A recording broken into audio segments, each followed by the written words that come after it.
Dati po akong Katoliko.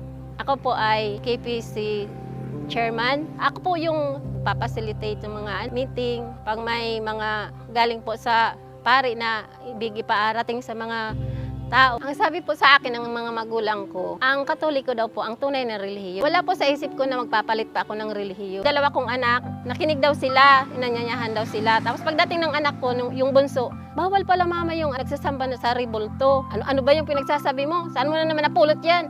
Hindi nga mama, totoo talaga yun. Makinig ka, sabi niya. Sabi ko, meron na tayong relihiyon, hindi ko na ipagpapalit yun. Ayoko talaga, sabi ko sa iglesia. Kinig pa ako isang beses. Nasundan pa rin po yun, pangatlong beses po. Tuhan ko na po yung naririnig ko. Sabi ko kay Ka Alex, pwede po Ka Alex, sabi ko, mag-ano lang pa ako, magsusuri lang pa ako.